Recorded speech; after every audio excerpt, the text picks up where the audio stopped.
nosotros cuando se discutió la reforma de la seguridad social, en el proyecto original decía que el suplemento solidario se iba a ajustar por IPC.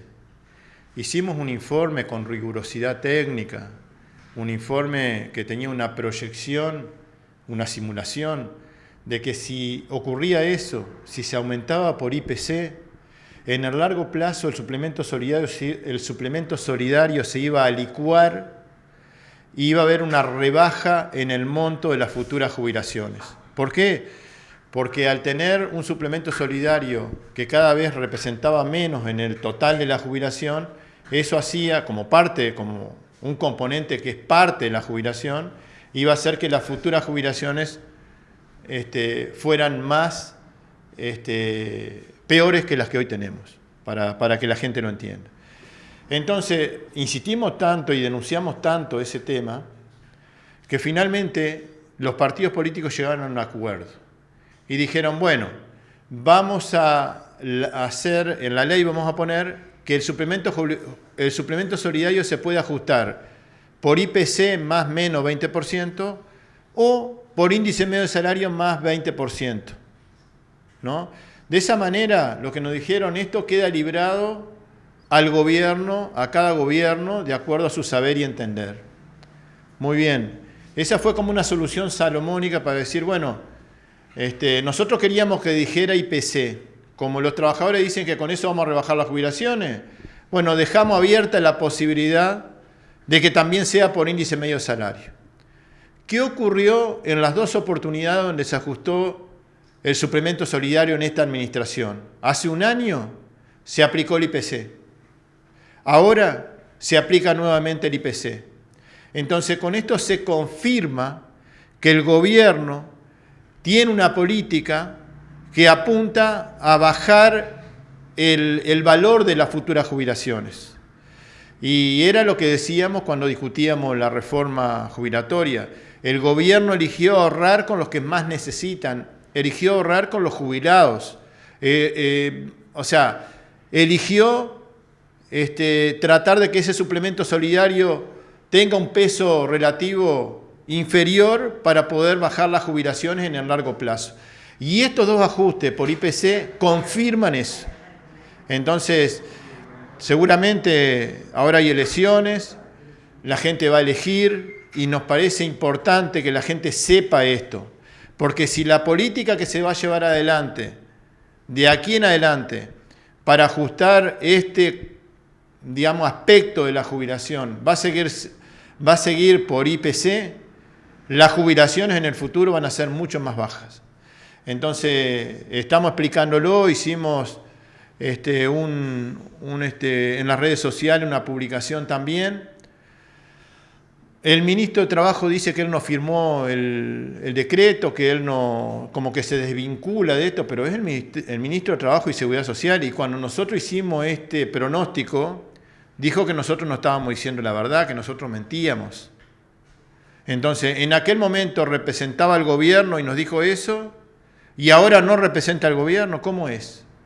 Porque creo que se tiene que hacer cargo de una medida que tomó el gobierno, y él como parte del gobierno y como ministro de Trabajo y Seguridad Social se tiene que hacer responsable de esta decisión política de ajustar este complemento por IPC y no por índice medio de salario. Es decir, para que la gente entienda, ¿no?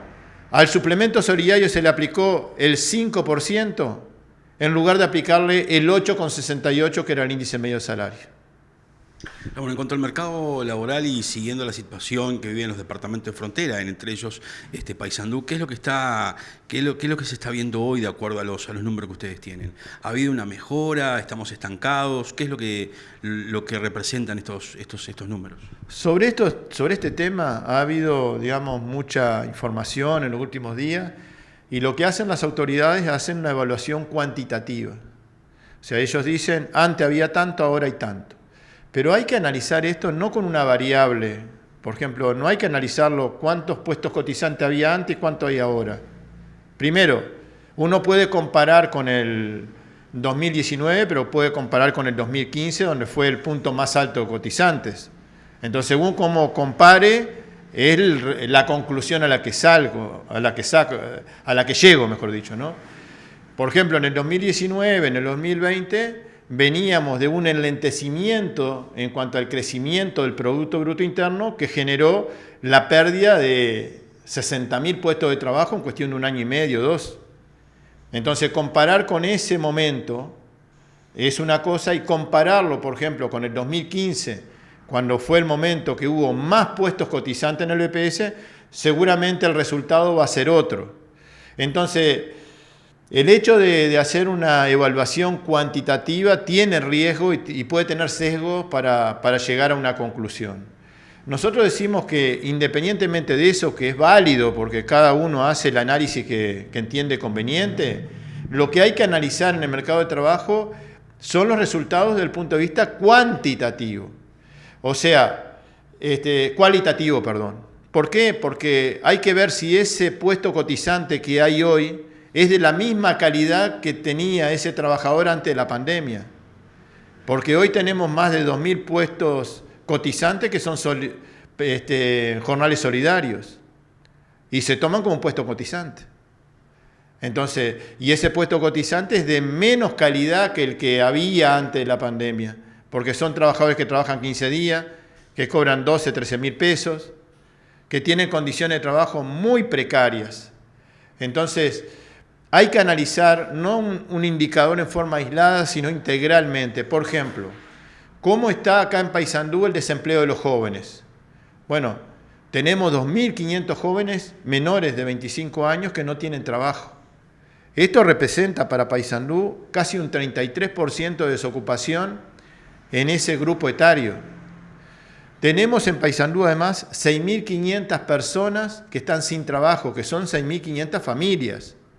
Eso representa más del 11% cuando la media a nivel nacional es 8,5%. Estos son datos a septiembre del 2023 que son los que hemos podido procesar. Tenemos más de 12.000 personas que trabajan y no tienen derecho a la seguridad social porque están en la informalidad. Mientras a nivel nacional hay un 20,3% de informalidad, en Paysandú esa cifra trepa el 24%, más de 12.000 personas.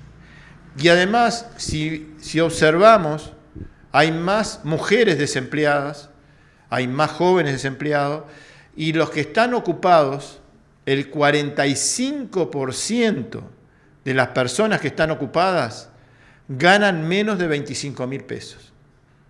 Entonces, estamos hablando, cuando hablamos del 45%, de un total de 51.400 ocupados en Paysandú, 23.000, más de 23.000, ganan menos de 25.000 pesos. Y cuando miramos a los asalariados, es decir, trabajadores que cumplen una jornada y que cobran un salario, de un total de 35.700 trabajadores aquí en Paysandú, hay 12.100 que cobran menos de 25.000 pesos.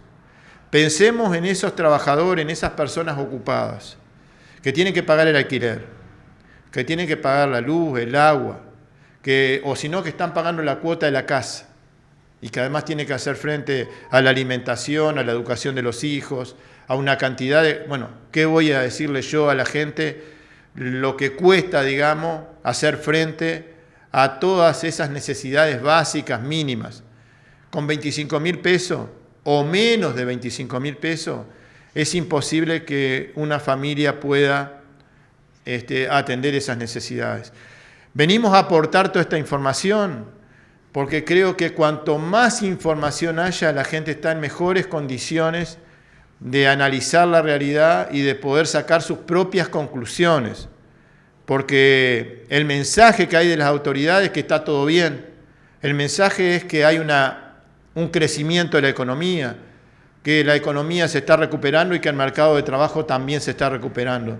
Pero estos son los datos de Paysandú. Y estos datos, esta información se construye con datos que ofrece el INE, porque el compañero Hugo Bay, que los elaboró, la fuente, digamos, para elaborar este informe fueron los microdatos de la encuesta continua de hogares, que elabora el Instituto Nacional de Estadística y Censo. Por lo tanto, nos parece importante colectivizar, democratizar esta información, porque esto que pasa en el mercado de trabajo afecta, impacta directamente en la seguridad social. Un trabajador que gana menos de 25.000 pesos, cuando aporta el 15%, aporta muy poco para su jubilación. Y después va a tener una jubilación mínima. Un trabajador cuando aporta muy poco, después si va al seguro de paro gana muy poco, si va al seguro de enfermedad gana muy poco. Y además la seguridad social recauda también muy poco y ese trabajador tiene una cobertura insuficiente. Ni qué hablar de las 12.000 personas que no tienen protección social aquí en Paysandú, ¿no?